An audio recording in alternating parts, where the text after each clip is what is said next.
अस्सलामुअलैकुम। Programme night addition में हम आपको खुशामदीद कहते हैं। नाजरीन, पाकिस्तान की सियासी तारीख़ ऐसी है कि हर दौर में हुकूमत वक्त के ख़िलाफ़ अपोजिशन इत्तेहाद बनते आए हैं और हर इलेक्शन के बाद नए इलेक्शन के मुतालिबात भी सामने आते रहे हैं। ऐसे ही एक बार फिर हुकूमत मुखालिफ इत्तेहाद बनाने के लिए अपोजिशन जमातें जो हैं ये सफ़ बंदियाँ करती नज़र आ रही हैं, बल्कि अपोजिशन की सरगर्मियों में तेज़ी भी आ रही है। एक तरफ अपोजिशन ने 26 और 27 फरवरी को इस्लामाबाद में 2 रोज़ा कौमी कॉन्फ्रेंस बुला रखी है, जिसका 2 निकाती एजेंडा आइन की बालादस्ती और मुल्की मसाइल का हल होगा। तो दूसरी तरफ अपोजिशन जमातों का एक डेलीगेशन आज से 3 दिन के लिए सिंध में पड़ाव डाल रहा है, जिसमें GDA के सरबरा पीर पगाड़ा और GA सिंध के सरबरा अयाज पलेजो समेत दूसरी सियासी जमातों को अपोजिशन अलायंस में शामिल होने के लिए कायल किया जाएगा। PTI पिछले 1 साल से ग्रैंड अपोजिशन अलायंस बनाने के मिशन पर तो है, लेकिन सबको पता है कि जब तक मौलाना इस अपोजिशन इत्तेहाद में शामिल नहीं होते तब तक ये इत्तेहाद हुकूमत को घुटने टेकने पर मजबूर नहीं कर सकता, या जो नए इलेक्शन का मुतालबा है ये इतना आसानी से पूरा नहीं हो सकता। लेकिन मौलाना साहब 73 के आइन के तनाजुर में क्या चाहते हैं, उन्होंने अभी तक अपने ज़ाहिर है स्ट्रैटेजी उनकी सामने नहीं आ रही है। ज़राए से ये तो खबरें आ रही हैं कि मौलाना ने इत्तेहाद में शामिल होने के लिए उसकी सरबराही मांगी है, PTI से KP के जनूबी अजला में सीट एडजस्टमेंट मांगी है। सिर्फ यही नहीं बल्कि पब्लिक अकाउंट्स कमेटी की चेयरमैनशिप और कौमी असम्बली में अपोजिशन लीडर का ओहदा भी मांगा है। लेकिन अभी तक दोनों जो फरीक हैं ये बंद कमरों की इन बातों को खोलने से सिर्फ कतरा नहीं रहे, बल्कि इन बातों की तरदीद भी कर रहे हैं कि ऐसी तो कोई बात नहीं है। ऐसे में सवाल उठता है कि JUI ने PTI के सामने क्या मुतालिबात रखे हैं, अपोजिशन अलायंस की राह में एतमाद की कमी हायल है या मामला कुछ और है। ये हकीकत भी किसी से ढकी छुपी नहीं है कि PTI ने सीनियर सियासतदान महमूद खान अचकज़ई की सरबराही में जो 6 जमातों पर मुश्तमिल तहरीक तहफ़्फ़ुज़ आइन पाकिस्तान के नाम से एक अपोजिशन इत्तेहाद बना रखा है, वो अभी तक सियासी महाज पर हुकूमत को टफ टाइम देने में नाकाम रहा है। अपोजिशन इत्तेहाद होते हुए भी एहतजाजी सियासत में PTI तनहा ही नज़र आ रही है। तो अब देखना ये है, हुकूमती हल्के तो ये कह रहे हैं कि PTI के अंदर खुद ही इतने इख्तलाफात हैं, उन्हें दूसरी सियासी जमातों की बजाय PTI को अपना ही ग्रैंड अलायंस बनाना चाहिए। गुज़श्ता रोज़ हमारे प्रोग्राम में लीगी रहनुमा राना एहसान अफजल ने क्या कहा, ज़रा सुनिए। मेरा मशवरा होगा PTI वालों को कि वो ग्रैंड PTI अलायंस बनाने की ऊपर ज्यादा तवज्जो दें, क्योंकि PTI खुद टूट फूट का शिकार है। आपने अभी देखा कि फवाद चौधरी वर्सेस शोहेब शाहीन साहब चल रहा है, मरवत वर्सेस सलमान राजा चल रहा है, फिर बुशरा बीजी वर्सेस अलीमा बीबी चलता है, फिर जुनेद अकबर वर्सेस अली अमीन गंडापुर है, फिर PTI KPK versus PTI Punjab चल रहा है। राना एहसान अफजल की तरह इमरान खान के पुराने साथी साबिक वज़ीर आला KPK महमूद खान का भी यही मानना है कि PTI 5 ग्रुप्स में तकसीम हो चुकी है। ऐसे में सवाल उठता है कि अंदरूनी इख्तलाफात में गिरी जो तहरीक इंसाफ है ये अपोजिशन जमातों को कैसे एक पेज पर इकट्ठा करेगी। जब तक अपने घर में ये लोग इत्तफाक पैदा नहीं करेंगे, बाहर से कौन इन्हें ज्वाइन करेगा उनके इस मिशन को। दूसरी तरफ गुज़श्ता रोज़ PTI लीडरशिप की chief justice of Pakistan Yahya Afridi से भी मुलाकात हुई है। मुलाकात का मकसद तो जुडिशल रिफॉर्म्स था, मगर PTI ने दिल खोल कर जो निज़ाम इंसाफ है इसके हवाले से शिकायतें चीफ जस्टिस को लगाई कि हमारे साथ बड़ी ज़्यादतियाँ हो रही हैं, नाइंसाफ़ी हो रही है, इमरान खान से मिलने नहीं दिया जा रहा है, ना ही जो अदालती आपके अहकामात हैं उन पर अमल हो रहा है। मुलाकात के बाद PTI रहनुमाओं ने एक प्रेस कॉन्फ्रेंस भी की। उन्होंने चीफ जस्टिस को मशवरा दिया कि इंसाफ के तकाजे पूरे करने के लिए अपना घर यानी अदलिया को ठीक करें। जबकि ज़राए से ये भी खबरें रिपोर्ट हो रही हैं कि चीफ जस्टिस ने PTI को कहा है कि सिस्टम में रहें और बाइकआउट से गुरेज करें। ये मशवरा दिया है चीफ जस्टिस ऑफ पाकिस्तान ने PTI के डेलीगेशन को जो उनके साथ कल मिला।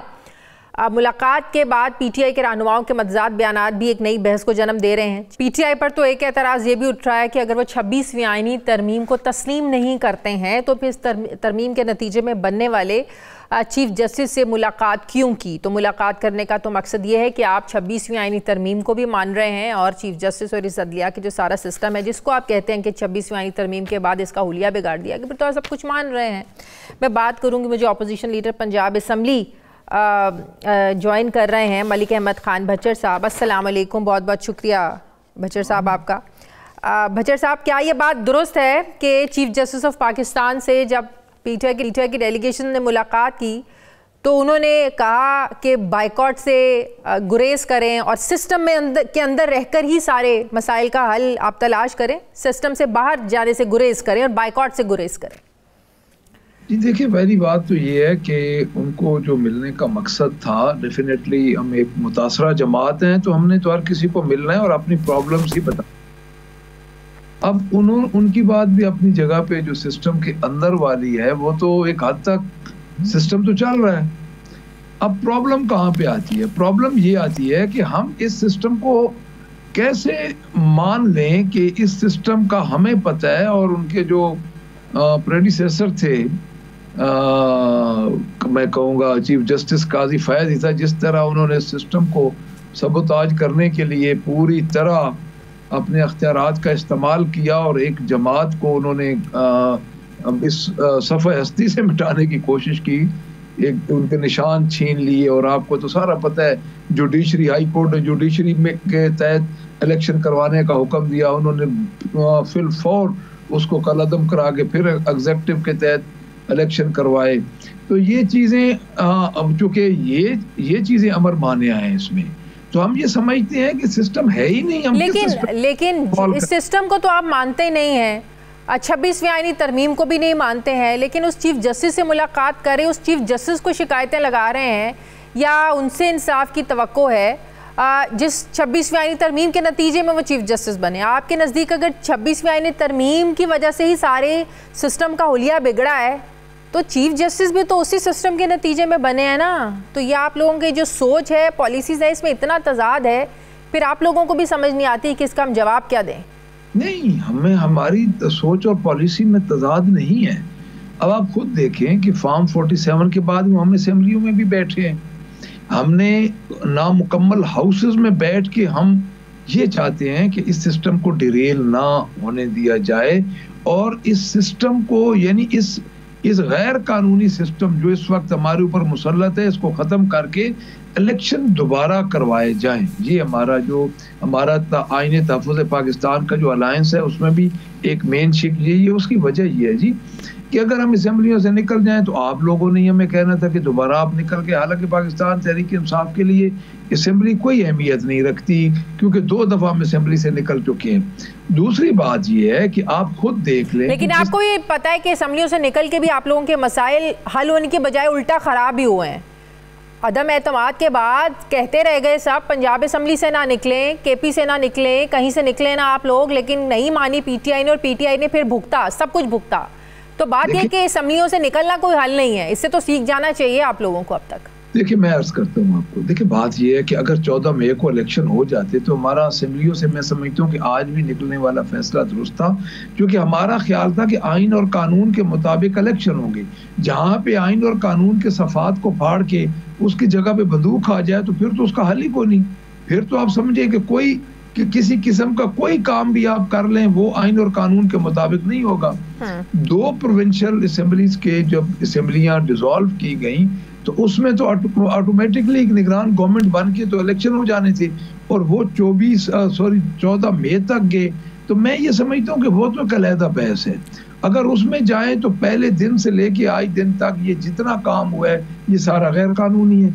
और हमारा ये मसला है कि इस सिस्टम में हम रह रहे हैं, हम इस सिस्टम के साथ चल रहे हैं, इसलिए चीफ जस्टिस साहब को जाके मिले, इसलिए हम इनको जलसों की दरखास्तें देते हैं, इसीलिए हम इनसे हर किस्म की मुज़ाकराती कमेटी बनाई, हमने बात करने की कोशिश की, क्योंकि हम चाहते हैं कि इस सिस्टम को ना मानते हुए भी जमहूरियत को डिरेल ना होने दें। और मैं एक चीज़ अर्ज कर दूं कि जिस तरह इन्होंने 26 नवंबर को गोली चलाई है उधर, जिसको आप कहते हैं कि गोली नहीं चली, तो क्या इससे ज्यादा को फस्तैयत जो हमारे ऊपर हुई है को हो सकती थी? लेकिन अगर सिस्टम को डीरेल आप लोग नहीं करना चाहते तो ग्रैंड ऑपोजिशन अलायंस बनाने के लिए जो इतनी कोशिशें हो रही हैं, और आप लोगों को अपनी कैपेसिटी का भी पता है कि सोलो फ्लाइट लेने का नुकसान ही हुआ है, आपको कभी कामयाबी नहीं हुई है, और आप लोगों को इस हकीकत का भी इल्म है कि जब तक मौलाना आप लोगों के इस ग्रैंड ऑपोजिशन अलायंस का हिस्सा नहीं बनेंगे तो इसको कामयाबी मिलेगी नहीं और हुकूमत को टफ टाइम महसूस करेगी नहीं और आप दे नहीं सकेंगे उसके बगैर। तो मौलाना तो अभी तक चलने के लिए तैयार नहीं है आप लोगों के साथ। देखिए, वो तो बातचीत हो रही है। देखिए, मौलाना साहब एक अपनी जमात के सरबराह हैं और मैं समझता हूँ कि इतनी जल्दी फैसले कोई भी नहीं करता। हमारी बातचीत हो रही है और मुझे पूरी उम्मीद है कि इंशाल्लाह उसका पॉजिटिव रिजल्ट निकलेगा। उसकी वजह ये है जी कि जो सियासी जमातें होती हैं वो बातचीत के जरिए आगे बढ़ती हैं। तो हमने तो इनको मौलाना साहब ने कोई डिमांड रखी है, आप लोगों ने रखी? जी नहीं, मौलाना साहब ने भी कोई डिमांड नहीं रखी जी। मौलाना साहब जब डिमांड रखेंगे तो सबको पता होगा और उसका जो हमारा रद्द अमल होगा उसका भी सबको पता होगा। अभी ऐसी कोई बात नहीं। कल कामरान मुर्तज़ा साहब थे, बातचीत वो कह रहे हैं चल रही है, लेकिन आप कह रहे हैं कि अभी ऐसी कोई चीज़ नहीं है। वो तो कह रहे हैं कि हो रहे हैं अभी हम मैं डिमांड की बात कर रहा हूँ। देखिए डिमांड्स मैं अर्ज करता हूँ, देखिए बातचीत जाहिर है किसी नुक्ते पे तो चलनी है, लेकिन इस तरह ये नहीं है कि कोई ऐसी डिमांड्स हैं जिसपे कोई आके बातचीत रुक गई हो। जो लेकिन एट द एंड तो डिमांड्स ही होंगी ना, जाहिर है मुज़ाकरात भी आप लोगों के इसलिए नाकाम हुए हुकूमत के साथ कि आप लोगों की डिमांड्स थी। जब दो फरीकैन बैठते हैं तो जाहिर है गिव एंड टेक होता है ना, कोई लेन देन से बात होती है। वो इतनी कॉम्प्लिकेटेड नहीं है कि उस पे बातचीत ना हो सके। बातचीत हो रही है और मेरे ख्याल में इंशाल्लाह किन चीजों पर बातचीत हो रही है बच्चर साहब? देखिए इसमें इंतखाबी इत्तेहाद भी है, इसमें डेफिनेटली जमीयत उलमा इस्लाम एक बहुत बड़ी जमात है, वो सीट एडजस्टमेंट भी कहेगी। और वो अगर देखें जब आपका एक अलायंस कामयाब होता है, केपी के कुछ जगहों में वो कह रहे हैं कि आइंदा इलेक्शंस हो तो वहां पर उनके खिलाफ खड़े ना हुआ जाए, ऐसी एडजस्टमेंट मांग रहे हैं। देखें ऐसी एडजस्टमेंट वो जमात केपीके से मेन उनका बैटलफील्ड भी केपीके है, इसमें कोई शक नहीं। उन्होंने ज़रूर इसमें मुतालबात उनके शामिल होंगे और भी जिस जिस जगह पे जो मजबूत कैंडिडेट्स जिस जमात के होते हैं, ये तो एक सियासी प्रोसेस है, इसमें तो कोई। और जिस तरह पीटीएम के वो सरबराह थे, वो ग्रैंड अपोजिशन अलायंस के सरबराह भी बनना चाह रहे हैं, वो चाह रहे हैं ये भी सारी लीड उनको दे दिया जाए। नहीं, इस बारे में मुझे इल्म नहीं है, इस बारे में मैं इस हद तक मुझे नहीं है इल्म कि वो ग्रैंड अलायंस के सरबराह बनने के लिए उन्होंने ख्वाहिश का इजहार किया या नहीं किया। लेकिन देखिए बात यह है, इसमें तो ये जब अलायंस बनता है तो किसी एक को तो सरबराह बनना पड़ता है, और वो मौजूदा उधर हैं उनमें 2-4 सीनियर लोग हैं। वो मेरा नहीं ख्याल कि कोई इतनी कॉम्प्लिकेटेड बातें हैं जिन बातों पे हम कहें कि। लेकिन कल कामरान मुर्तज़ा साहब ने ये भी कहा कि अब पीटीआई के जवाब का इंतजार है, तो पीटीआई से ऐसा क्या मुतालबा है उनका, क्या कहा है पीटीआई से कि जेयूआई वाले इंतजार कर रहे हैं? देखिए वही जो आप पहले कह रही थी, सीट एडजस्टमेंट, और जिस तरह क्योंकि दोनों का हमारा भी हमारी उधर गवर्नमेंट है तो डेफिनेटली उनका भी जो केपीके है मौलाना साहब का भी मेन बैटलफील्ड वही है, तो ये चीजें तो आड़े आएंगी। तो ये तो कॉन्फ्लिक्ट ऑफ इंटरेस्ट जाहिर है हो जाएगा ना, उधर आप लोगों का भी मेन गढ़ केपी है पीटीआई का। जी बिल्कुल मेन गढ़ केपी है, लेकिन मेरे ख्याल में कोई सीट एडजस्टमेंट या कोई इस किस्म के मामलात हल हो जाएंगे। ठीक है, और उसके बाद अगर ग्रैंड ऑपोजिशन अलायंस का हिस्सा बनते हैं तो आपको लगता है कि हुकूमत नए इंतखाबात करवाने पर मजबूर हो जाएगी? देखिए जी, अखलाकी और मॉरल सपोर्ट तो हुकूमत को है को नहीं अवाम की। इस वक्त हुकूमत तो बिल्कुल फारिग है। आप खुद देख ले जो पंजाब में हाल हो रहा है, जिस तरह ये आपने वो मैंने सबसे पहले ट्वीट किया, ये जो ग्रीन लेन वाला, पहले मैंने इनको कहा कि 15 करोड़ पे ये 1 किलोमीटर बन रहा है तो फजूल में बन रहा है। फिर ये इतने अकल के अंधे हैं कि ये कह रहे हैं कि 7 साल में महंगाई सबसे कम हुई, हालांकि वर्ल्ड बैंक के मुताबिक 7% महंगाई बढ़ गई है। तो मॉरल सपोर्ट जो इनके पास है नहीं, तो मैं ये समझता हूँ कि जब इनके पास इंटरेस्ट रेट पॉलिसी रेट आपका कम हुआ है, जो महंगाई के आशारिये हैं, नंबर्स हैं, उनमें कमी आई, ये बात तो हमारे मौशियात भी बड़े बड़े लोग वो भी मानते हैं। तो नंबर्स में तो कमी हुई है। आप देखिए पॉलिसी रेट इंटरेस्ट रेट हमारा कहाँ था 22 पे, किस पे आ गया 12 पे। 12 पे आया है आपका काइबर रेट, और काइबर प्लस अगर आप 15 करें 5 तो वो वही 17-18% पे अभी भी है। आम आदमी तक 18% पहुंच रहा है, पहली बात। दूसरी बात ये है जो इशारिये ये कम कर रहे हैं, इनसे आम आदमी को कोई फायदा नहीं। आम आदमी को तब फायदा पहुंचेगा जब डायरेक्ट आम आदमी तक उसके असरात पहुंचेंगे। वो तो पहुंच नहीं रहे। इसी वजह से तो वर्ल्ड बैंक की उसके रिपोर्ट के मुताबिक 7% जो आम आदमी के मुताबिक महंगाई है वो बड़ी है पाकिस्तान में। जिससे 1 करोड़ समथिंग लोग जो गुर्बत की लकीर से नीचे आ गए हैं। तो मैं ये समझता हूँ कि जो आपका बेसिक क्वेश्चन था उसका जवाब ये है कि इनके पास मॉरल सपोर्ट नहीं है और ये बड़ी जल्दी गिर जाएगी। अपोजिशन अलायंस को ये नहीं बर्दाश्त कर सकती क्योंकि इनके पास अवाम की मॉरल सपोर्ट नहीं है। फार्म 47 की ये चाचा भतीजी की गवर्नमेंट है, तो मेरा नहीं ख्याल ये टिक सकेंगे। और मैं तो 26 को देख रहा हूँ, मिड टर्म इलेक्शन का साल है। सही, आप मार्च में जलसा करना चाह रहे हैं मीनार पाकिस्तान पर, हुकूमत इसकी इजाज़त आप लोगों को नहीं दे रही है? हुकूमत तो कोई इजाज़त भी नहीं देगी, लेकिन हम तो वही मैं अर्ज कर रहा हूँ कि हम तो इनको तमाम तर बातों के बावजूद हुज्जत तमाम के लिए हम इनसे राब्ते कर रहे हैं, लेकिन इनके अंदर खौफ है, डर है। जो बानी PTI जेल के अंदर बैठे हैं, उनकी वाइफ पे इन्होंने नाजायज पर्चे दिए हुए हैं, तो एक खौफ और डर जो इनके अंदर है वो इनको खाए जा रहा है कि अगर हमने पाकिस्तान इजाजत तो आपको बज़ाहिर तो लग रहा है कि नहीं मिलेगी, तो उसके बाद सड़कों पर आने का भी आप लोग ऐलान करें, तो क्या आप लोगों की स्ट्रैटेजी होगी? पंजाब में तो सड़कों पर निकलना इतना आसान नहीं है। ईद के बाद हमारा एहतजाज का प्लान है जी, हम कर रहे हैं। केपी की हद तक होगा? नहीं जी, पंजाब में रोक टोक है नहीं। पंजाब में भी होगा। पंजाब में करने कौन देगा? देखिए वही फिर यही बात है ना, पंजाब में अगर नहीं करने देंगे तो वही एक जमात का फंडामेंटल राइट है। तो जब ये फस्तायत और ये फिरौनियत के उस हॉल में आके तो ये दोबारा लोगों पे जुल्म करेंगे, लेकिन अब हमारा चूंकि एक जमात का ये फंडामेंटल राइट है कि हम एहतजाज करें, तो हम क्यों ना एहतजाज करें। सही। अच्छा बचर साहब, 26वीं आईनी तरमीम को लेकर जिन सैनिटर्स पर शकूक शुबहात थे उनको निकालने का जब फैसला किया, तो क्यों PTI के कुछ लोग हैं, सीनियर लोग हैं, वो कहते हैं कि हम बानी PTI को मनाएंगे कि इनको ना निकालें? इसकी क्या वजह है? पार्टी डिसिप्लिन की अगर खिलाफ वर्जी करता है जो शकूक शुबहात थे, तो कौन लोग हैं जो चाहते हैं कि इनको ना निकाला जाए? नहीं, ऐसी बात नहीं है, ऐसी बात नहीं है कि वो एक प्रोसेस होता है और जमात से, पार्टी से निकालना एक बहुत बड़ा, ये एक इंतहाई इकदाम है और उसके लिए काफ़ी सोचो विचार के बाद ये फैसला करना पड़ता है। तो मेरे ख्याल में जो कोर कमेटी है या पॉलिटिकल कमेटी, शेर अफजल मरवत साहब के लिए तो उनको तो किसी ने बचाने की या ऐसी बात नहीं की कि उनके लिए भी बानी PTI से बात करेंगे हम? नहीं, उनके लिए शौकत यूसुफजई साहब ने तो कहा है, मैंने भी सुना है कि हम बानी PTI से बात करेंगे। गौर खान साहब ने भी कहा है। तो ये चीज़ें तो चलती रहती हैं इतनी बड़ी जमातों में। मेरा नहीं ख्याल कि इन चीज़ों से कोई फ़र्क पड़ता है।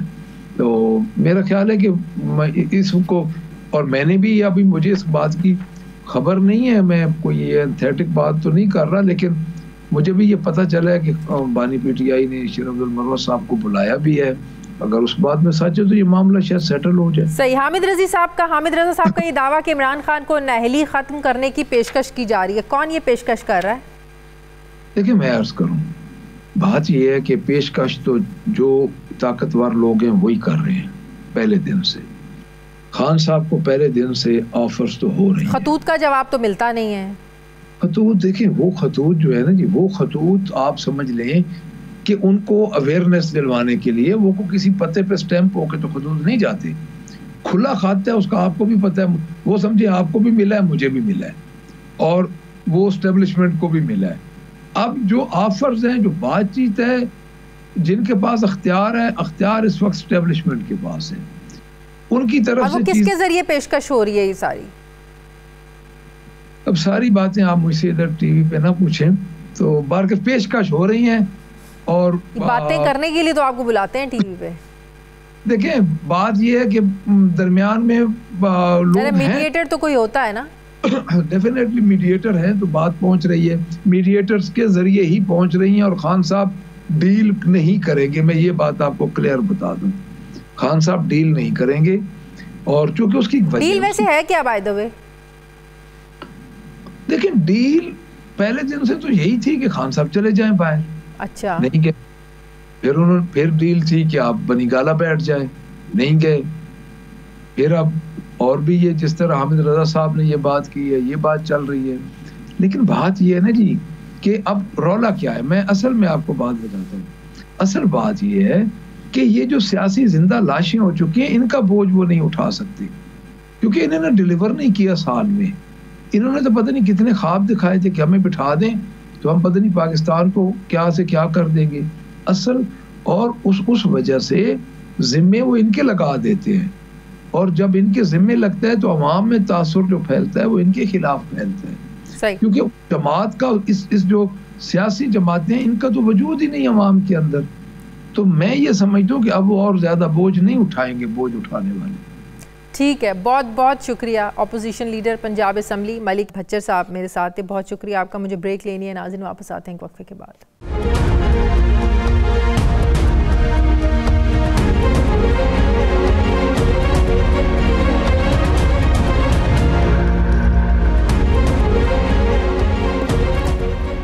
ब्रेक के बाद एक बार फिर से आपको खुशामदीद कहते हैं नाज़रीन। वतन अजीज़ में मुनसिफ़ों को इंसाफ की तलाश है। जी हाँ, इस्लामाबाद हाई कोर्ट में दूसरी अदालतों से जजेस की तैनातियों और सीनियरिटी पर जजेस में जो डिवीज़न है, तकसीम है, वो बढ़ती जा रही है। इस्लामाबाद हाई कोर्ट के बाद अब 5 जजेस ने सुप्रीम कोर्ट का दरवाज़ा खटखटाया है और अपील कर रहे हैं कि जस्टिस सरफराज डोगर को बतौर चीफ जस्टिस और दूसरे 2 जजेस को काम से रोका जाए। जजेस ने सदर के इख्तियारात पर सवाल उठाते हुए कहा है कि सुप्रीम कोर्ट ये वाजे करे कि सदर को आर्टिकल 200 की शिक 1 के तहत जजेस के तबादले के लामहदूद इख्तियारात नहीं हैं। ये भी नुक्ता उठाया गया कि मफाद आमा के बगैर जजेस को एक हाई कोर्ट से दूसरी हाई कोर्ट ट्रांसफ़र नहीं किया जा सकता।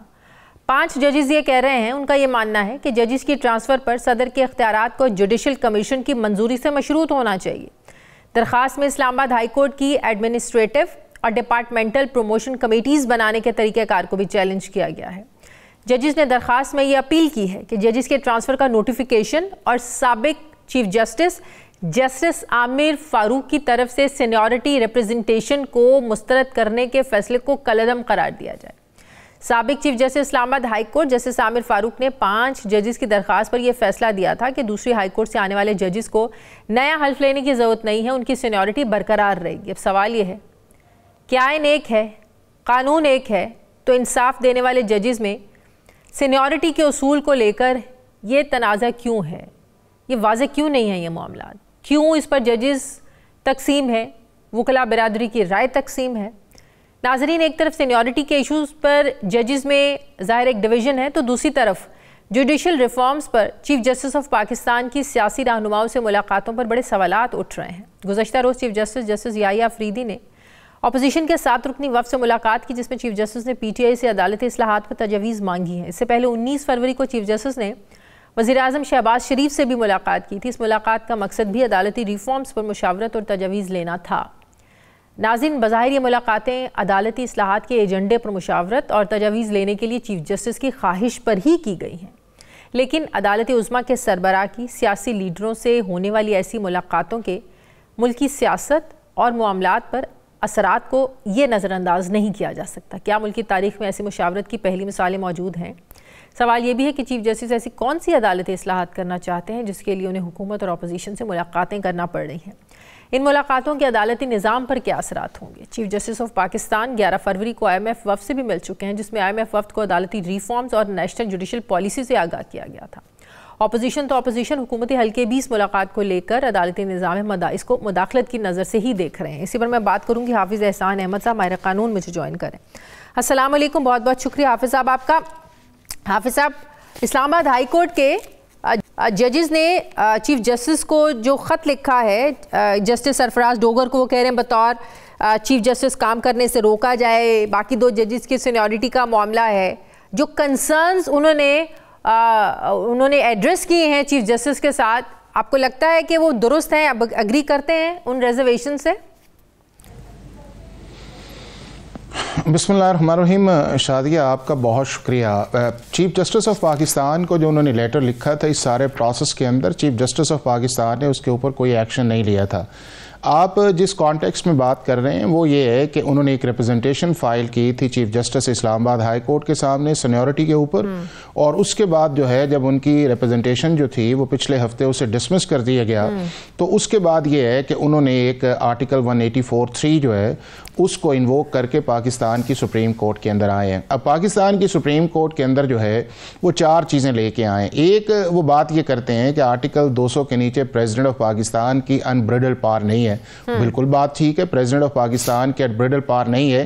प्रेसिडेंट ऑफ पाकिस्तान एक्ट करता है with the consultation of the chief justice of Pakistan, with the concern chief justice, और उसके बाद जिस जगह उसने आना है उस चीफ जस्टिस से और उस जज से बात करता है।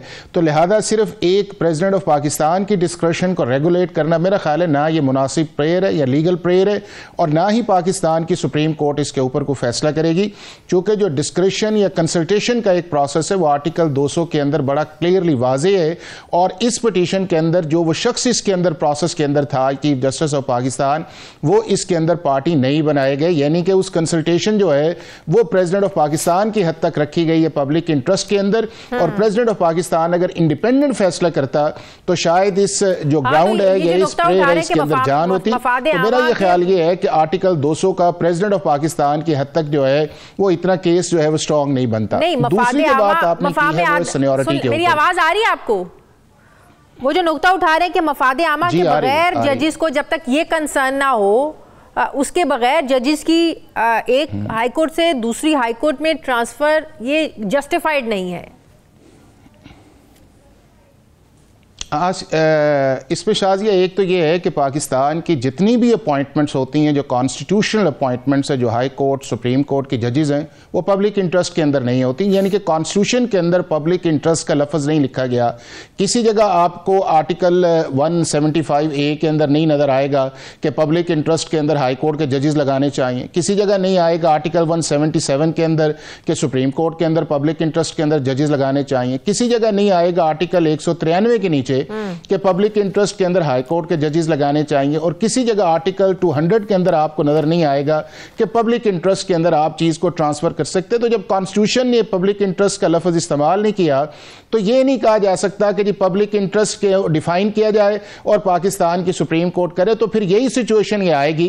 तो आप इस चीज की बात कर रहे हैं कि जिसके अंदर इंसर्शन ऑफ द कॉन्स्टिट्यूशन है कि कॉन्स्टिट्यूशन के अंदर जो लफ्ज लिखा नहीं गया आप उसको एजिटेट कर रहे हैं कि पब्लिक इंटरेस्ट के ऊपर जाए। हाँ, ये एक चीज है कि आर्टिकल 200 के अंदर अगर ये चीजें लिखी जाती कि जी पब्लिक इंटरेस्ट देखना चाहिए, ये ग्राउंड्स होनी चाहिए, या जिस पे वो बात करते हैं आर्टिकल 194 का ओथ के ऊपर बात करते हैं, और आर्टिकल 194 के अंदर कोई सेकंड ओथ का जिक्र नहीं है, चूंकि आपने कॉन्स्टिट्यूशन का ओथ लिया हुआ है, हाई कोर्ट का आपने ओथ नहीं लिया। और जिन 4 चीजों पर इन्होंने बात की है जो रिप्रेजेंटेशन की सूरत के अंदर है, वो इंडियन सुप्रीम कोर्ट का भी फैसला कर चाहिए और पूरी दुनिया के अंदर शाजिया ये एस्टैब्लिश प्रिंसिपल है। नंबर 1 ये है कि प्रेसिडेंट ऑफ जहां कभी प्रेसिडेंट है या चीफ एग्जीक्यूटिव होता है वो चीफ जस्टिस के साथ मिलकर किसी भी हाई कोर्ट या सुपीरियर जज को एक जगह से दूसरी जगह ट्रांसफर कर सकता है। हमारे मुल्क के अंदर जज की कॉन्सेंट लेना जरूरी है, इंडिया के अंदर ये कॉन्सेंट भी नहीं है, सिर्फ जज जो है वो रिप्रेजेंटेशन कर सकता है। पूरी दुनिया के अंदर ये है कि आपकी सीनियरिटी जो है वो इनिशियल अपॉइंटमेंट ही हाई कोर्ट के जज की आती है।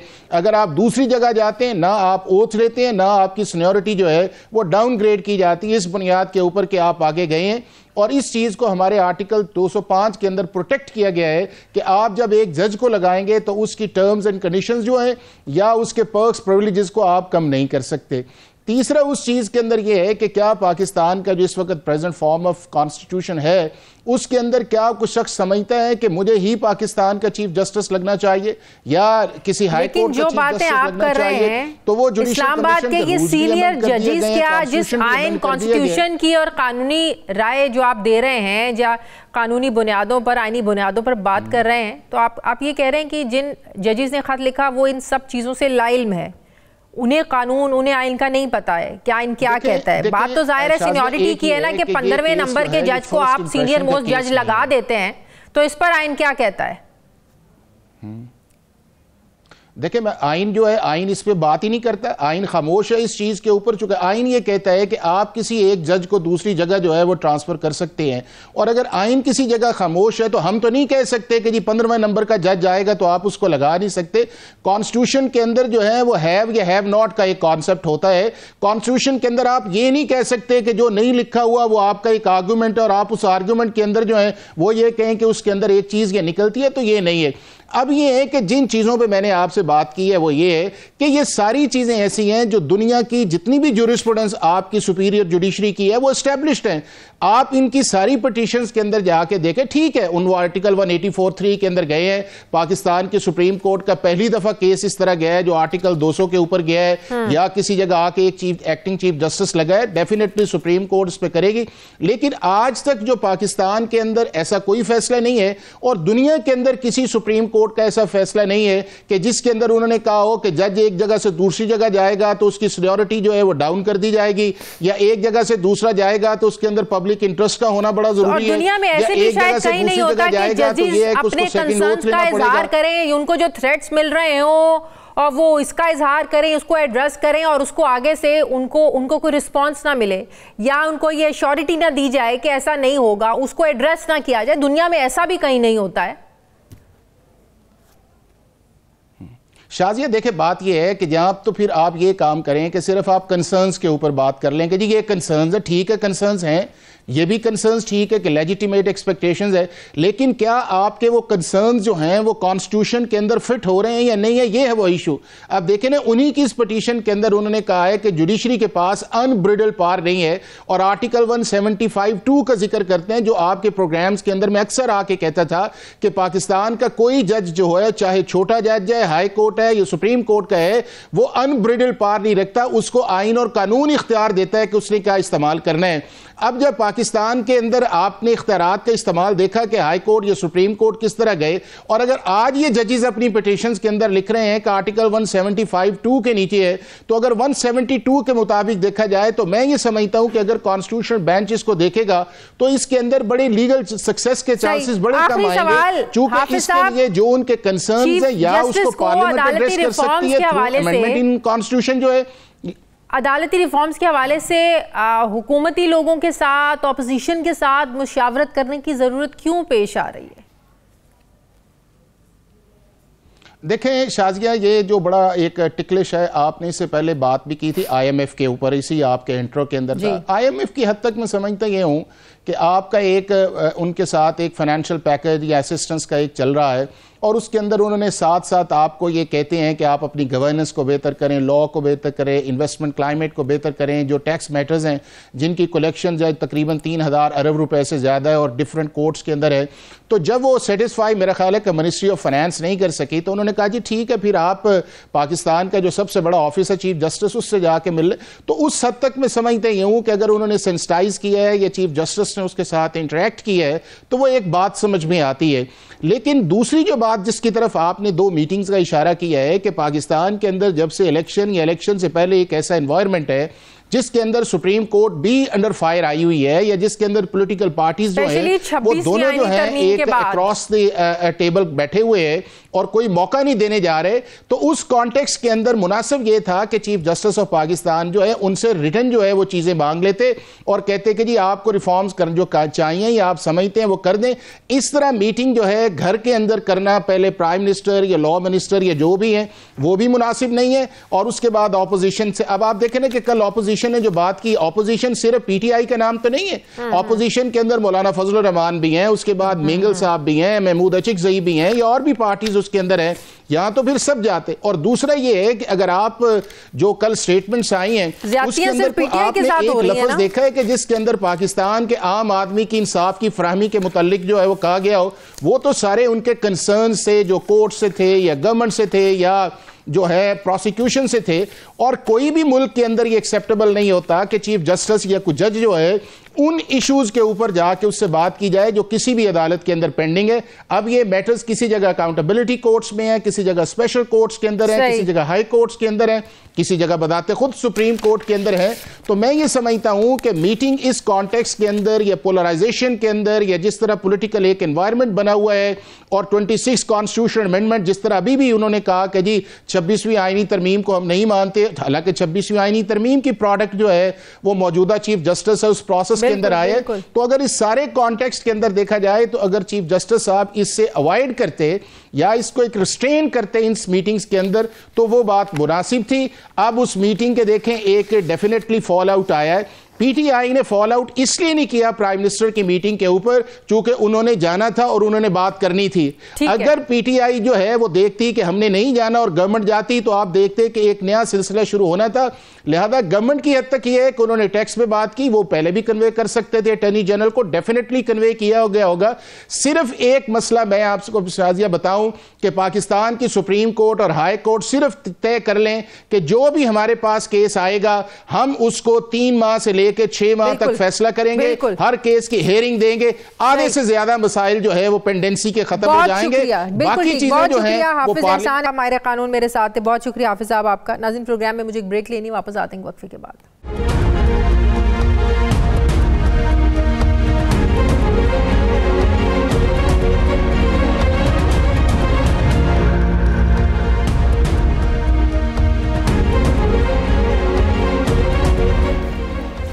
ब्रेक के बाद एक बार फिर से आपको खुशामदीद कहते हैं नाजरीन। जब से कराची में एक दोस्त के हाथों एक दोस्त मुस्तफ़ा आमिर के कत्ल का वाक़या सामने आया है, तब से यही ख्याल आ रहा है कि क्या कोई इंसान इतना जालिम भी हो सकता है कि एक दोस्त को ज़िंदा ही जला दे। ज़िंदगी में एक वक्त ऐसा भी आता है कि इंसान अपने खूनी रिश्तों यानी बहन भाइयों, माँ बाप, इन सब से ज़्यादा भी अपने दोस्तों पर एतमाद कर रहा होता है, लेकिन कोई नहीं जानता कि यही एतमाद इंसान को कभी कभार मौत के मुंह तक ले जाता है। माँ बाप तो बचपन से ज़ाहिर है बच्चों को ये सिखाते हैं कि किसी पर अंधा यकीन मत करो, लेकिन बच्चे जब बड़े होते हैं फिर कहाँ अपने बड़ों की सुनते हैं। 23 साला मुस्तफ़ा के कत्ल के बाद मुलजिम अरमगान आज सलाखों के पीछे है, जहाँ तहकीकाती इदारे कड़ियों से कड़ियाँ जोड़ रहे हैं, इस हौलनाक और बेरहम कत्ल की वजह जानने की कोशिश कर रहे हैं। वहीं हर कोई इस वाक़े का सुनकर कांप रहा है कि आखिर 3 दोस्तों मुस्तफ़ा, अरमगान और शराज की दोस्ती का सफ़र जानी दुश्मनी पर क्यों ख़त्म हुआ, क्योंकि यहाँ सिर्फ़ एक माँ का बेटा नहीं जला बल्कि दोस्ती का रिश्ता भी जला है। नाज़रीन, सारे वाक़े को लेकर हमने एक रिपोर्ट तैयार की है, पहले ही रिपोर्ट देखिए।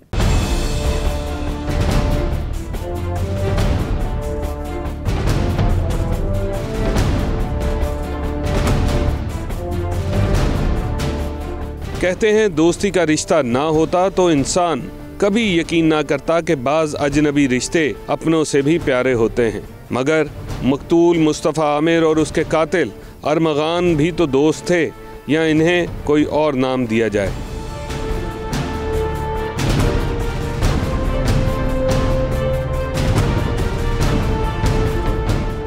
कार में अपने दोस्त को जिंदा जलाने के लगभग 1 माह बाद तक उसे कैसे नींद आती थी। बताया जाता है कि न्यू ईयर नाइट पर झगड़ा एक लड़की से शुरू हुआ और 6 जनवरी को अरमगान ने मुस्तफ़ा को घर बुलाया और 3 घंटे तक उस पर तशद्दुद करता रहा। दोस्ती के रिश्ते का भरम रखा, ना ही इंसानियत की परवाह की।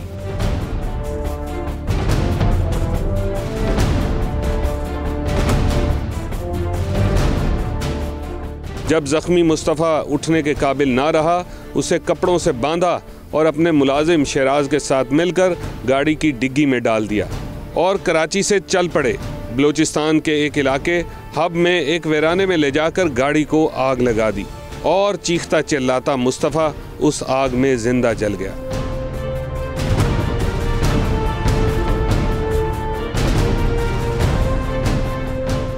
ये आग सिर्फ गाड़ी को नहीं लगी थी, दोस्ती के उस रिश्ते को भी लग गई थी जिसमें एतमाद होता है, मान होता है और कुर्बानी का जज्बा होता है। लेकिन यहाँ दोस्त के लिए कुर्बानी देने की बजाय उसे बेदर्दी और बेहिसी के साथ कुर्बान किया जा रहा था।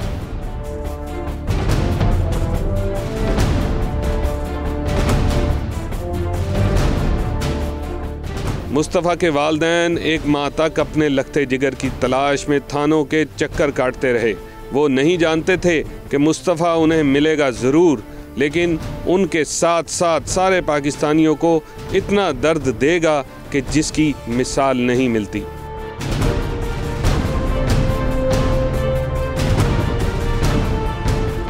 FIR भी कट गई, कानून हरकत में भी आ गया और लगभग पुलिस के आगे एतराफ़े जुर्म भी हो गए और एक मकतूल दोस्त को एक कातिल दोस्त से शायद इंसाफ भी मिल जाए। लेकिन इस मुकदमे में जो एक दोस्त ने दोस्त के साथ किया, उस पर दोस्ती का रिश्ता लाजमी गमगीन हुआ होगा।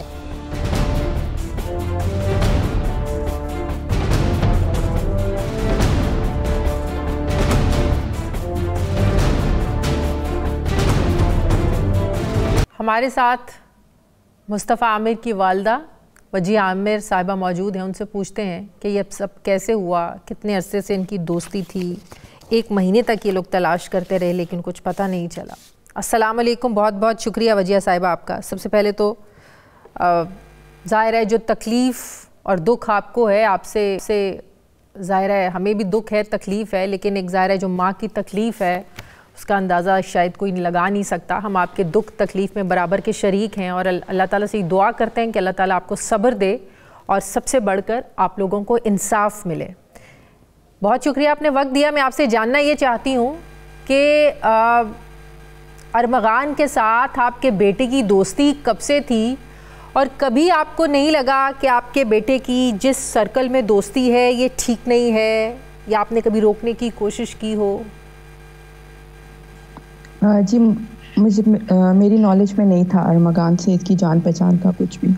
अरमगान का नाम मैंने मुस्तफ़ा के ज़िंदगी में कभी नहीं सुना था। अच्छा, ये आपको मैं आप सबको एक गलत फहमी भी दूर कर दूं, ये जान पहचान थी, दोस्ती नहीं थी। अगर दोस्ती होती तो सारे दोस्त सबसे पहले अरमगान का नाम नहीं मुझे बताते। मुस्तफ़ा के गुम होने के तीसरे दिन ही सब बच्चे खड़े हो गए कि ये अरमगान का ही काम है। तो आप मुझे खुद बताएं कि ये दोस्ती जो जोड़े चले जा रहे हैं ये नहीं हो सकता है। अच्छा, सब दोस्तों ने कहा ये अरमगान का ही काम है, तो ये तो जाहिर है फिर एक लोग बच्चों को शक हुआ ना, तो उन दोस्तों को पता था कि अरमगान के साथ कोई लगती है या कोई मामला चल रहा है? जी, ये बिल्कुल बहुत सारे इस चीज़ के इंसिडेंट्स आए हैं मेरे सामने जहाँ पे अरमगान ने मुस्तफ़ा को धमकियाँ दी हैं और सपोजिटली अरमगान 3 दिन से मुस्तफ़ा को ढूंढ भी रहा था। इसका सबूत जो है वो मेरे पास है, जो मुस्तफ़ा का एक स्क्रीनशॉट मेरे पास रिकवर हुआ जिसमें अरमगान की 5 तारीख की ढेरों मिस कॉलें और मिस्ड वीडियो कॉल्स हैं। ये आपको अपने बेटे के फ़ोन से पता चला सब कुछ, और ये फ़ोन कब आपके पास आया? क्योंकि अरमगान तो 6 जनवरी से लापता था। जो उसमें जो नंबर से मेरा मुस्तफ़ा फ़ोन चलाता था वो उसके वालिद के नाम थी सिम। जब वो सिम मैंने अपने फ़ोन में डाली है, एक नए फ़ोन में डाली है, उसकी आईडी रिकवर हुई है, तो बहुत सारी चीज़ें जो हैं वो सामने आई। तो ये जो बात चल रही है कि जी इंटरनेशनल नंबर मुस्तफ़ा का था, मुस्तफ़ा का इंटरनेशनल नंबर नहीं था। मुस्तफ़ा का उसके वालिद साहब के नाम पे निकली हुई सिम का नंबर था जिस पे उसका व्हाट्सएप था, उसी का ही उसका नोकिया फ़ोन था जो उस बच्चे के घर से मिला है, उस जानवर के घर से मिला है। I am sorry. सही, 6 जनवरी को जब मुस्तफ़ा घर से गया, 6 जनवरी से वो लापता है ना, 6 जनवरी को जब गया घर से, क्या कहकर गया कि मैं कहाँ जा रहा हूँ, कब तक आऊँगा, किससे मिलने जा रहा हूँ? आपसे आखिरी मुलाकात उससे 6 जनवरी को वो क्या सीन था जब आपकी उससे आखिरी बात हुई या मुलाकात हुई? जी 6 जनवरी को 6:40 पे मेरा बेटा मेरे सामने निकला है और उसने कहा मैं अभी आ रहा हूँ। मैं उसके कपड़े भी मुझे याद है, उसकी चप्पल भी याद है, एक होता है ना, यहाँ मैं इधर उधर होती, मेरे सामने वो पहले खाना खा रहा था, जब वो रूटीन में शाम में उसको एक अपना मिड डे स्नैक लेता है समझे, तो वो अपना स्नैक खा खू के मेरे सामने ही मुझे बता के कि मैं आ रहा हूँ, वो निकला है। और वो कैसे गया? अपनी गाड़ी पर गया? कोई उबर बाइक, उबर कार, कैसे गया? कोई लेने आया? नहीं, कोई, आप सबको पता ही है वो मार्क एक्स उसकी जो गाड़ी थी जिसमें वो गया है, जिसका इतना शोर मचा हुआ है। सही। तो उसके बाद आपने तलाश कैसे शुरू की उसकी? जी 7:55 पे मैंने अपने मुस्तफ़ा को फ़ोन किया, उसका फ़ोन नहीं, बंद आ रहा था। अच्छा। बस मैंने कहा 5 मिनट में मिल जाएगा, 10 मिनट में मिल जाएगा। सिम पे फ़ोन किया, वो भी फ़ोन बंद आ रहा था। व्हाट्सएप पे कॉल किया, वो भी बंद आ रहा था। अच्छा। मैंने दोस्तों को फ़ोन किया कि मुस्तफ़ा आपके साथ है, उन्होंने कहा नहीं, हम भी फ़ोन मिला रहे हैं, फ़ोन नहीं मिल रहा। अच्छा। 9:30 बजे तक क्लैरिटी आ गई कि मुस्तफ़ा जो है वो नहीं मिल रहा किसी को भी। जो दोस्तों के साथ वो घूमता है वो बच्चे सब मेरे पास आ गए, लड़के, और हमने मुस्तफ़ा को ढूंढना शुरू किया, इन अ सेंस कि इधर उधर पूछना शुरू किया। वरना जनरली कभी मुस्तफ़ा इतना इररिस्पॉन्सिबल नहीं रहा कि मुझे जवाब ना दे। 5 मिनट, 10 मिनट, 15 मिनट सिग्नल्स का इशू या कुछ, मुझे जवाब आ जाता होता है, और आई एम ऑलवेज अवेयर कि मुस्तफ़ा जो है वो मुझे रीच आउट कर लेगा। इस दफ़ा उसने नहीं किया, जिसकी वजह से 9:30 बजे ही हम अपने उसमें थे कि मुस्तफ़ा का फ़ोन नहीं मिल रहा है, मुस्तफ़ा किसी अपने करीबी दोस्त के पास भी नहीं है। सब लड़के लड़कियां जो हैं उनको मैं राब्ते कर रही हूँ, वो बता रहे हैं कि यूजुअली क्या होता है, अगर उसका नहीं मिलता किसी और का मिल जाता है फ़ोन, मैं पूछती हूँ, वो कहेंगे आंटी हाँ सामने मुझे ट्रैक पे नज़र आ रहा है, गाड़ी चला रहा है, या मैंने उसको फेस 8 में कट पे देखा है। कोई ना कोई बच्चा मुझे बता देता होता है, उसमें ही 10 मिनट 15 मिनट में मुझे मुस्तफ़ा की इंफॉर्मेशन आ जाती है। सही। इस दफ़ा 2 घंटे गुजर गए थे। सही। और उस वक्त दोस्तों ने, उसी दिन दोस्तों को शक होना शुरू हो गया था अरमगान के हवाले से? शक देखें जी, उस वक्त हम मुस्तफ़ा को इन जनरल ढूंढ रहे थे ना। ये तो अगले दिन हम जो है, उन्होंने कहा ये अरमगान ऐसा करता होता है, बंदे गायब करा लेता है, 2-4 दिन बाद छोड़ता है या मार पिटाई करता है, तो उन्होंने कहा इसको चेक करें। खैर 7 तारीख को तो बड़ी मुश्किलों से मैंने FIR कटाई है, फिर तीसरे दिन हमने उसको ऑफिशियली नॉमिनेट कर दिया था। अच्छा। अरमगान की फैमिली को 62 टाइप लोग हैं, आप पर कोई प्रेशर भी है इस केस को लेकर? जी वो 62 हैं या नहीं इसकी मुझे कोई नॉलेज नहीं है, लेकिन मुझ पे कोई प्रेशर नहीं है। सही। आपको इंसाफ की उम्मीद है या आपको लग रहा है कि मुश्किल हो रही है? इदारे आपसे ताउन कर रहे हैं मुकम्मल? जी बिल्कुल ताउन कर रहे हैं, और मुझे इंसाफ की उम्मीद है, बिल्कुल है। अब तो एविडेंस है, आई विटनेस है, सब चीज़ें सामने है, खुली किताब की तरह। ये एक जो है वो मर्डर केस है जिसमें कोई अब गुंजाइश ही नहीं रह गई शक व शुबे की। बयान है उनके, उन्होंने कबूल किए हैं, तो अब क्यों नहीं, अब भी क्यों नहीं मिलेगा? सवाल मेरा ये आपसे है। बिल्कुल। तो आप क्या चाहती हैं? कुछ लोग ज़ाहिर है दियत होती है, मुआफ़ी होती है, आपके नज़र में इसकी सज़ा क्या मिलनी चाहिए अरमगान को? मेरी नज़र में इसकी सज़ा हौलनाक होनी चाहिए। मेरी नज़र में इसकी सज़ा अज़ियतनाक होनी चाहिए। ये एक दरिंदा है जिसके जहन में सिर्फ अपने पैसे का रोब है। कोई पैसे का लेन देन, कोई तनाज़ा चल रहा था? नहीं, ऐसा कोई तनाज़ा नहीं आया सामने। तो आपने ये वजह जानने की कोशिश नहीं कर रही हैं या मुस्तफ़ा के दोस्त के बगैर वजह के ये मसला क्या था? कोई तो वजह होगी। ये वजह या वो बताएंगे, या ये वजह जो है मेरे बच्चे के साथ चली गई है, जिसको मैं जस्टिफाई नहीं कर सक रही हूँ। तो कुछ लोग जो कोई लड़की का भी बीच में कोई किसी लड़की का भी कोई रोल है? अब जब सबके बयान, दोनों मुजरिमों के बयान सामने आ गए हैं और उसमें वो क्लियर कट हेट्रेड, जेलसी, खारबाजी अपने मुंह से एडमिट कर रहे हैं, तो अब इसमें मैं लड़की या दोस्त या पैसे या कोई और XYZ रीज़न कैसे तलाश करूं? अब तो हमारे पास उन दोनों के बयान हैं। बिल्कुल ठीक है। हम दुआ करते हैं कि एक तो अल्लाह ताला सब्र दे आपको, और आपका जो आपके साथ जो ज़्यादती आपके बेटे के साथ हुई है उस हवाले से आप लोगों को इंसाफ मिले, और जिसने ये जुल्म किया है उसको कैफरे किरदार तक पहुंचाया जाना चाहिए। बहुत शुक्रिया वजी आमिर साहिबा, मुस्तफ़ा आमिर की वालिदा हमारे साथ, बहुत शुक्रिया आपने हमें वक्त दिया। नाज़रीन, हमारे प्रोग्राम का वक्त ख़त्म हो गया। फ़ीडबैक हमें दें, अपना ख्याल रखें, मुझे इजाज़त दें, अल्लाह हाफ़िज़।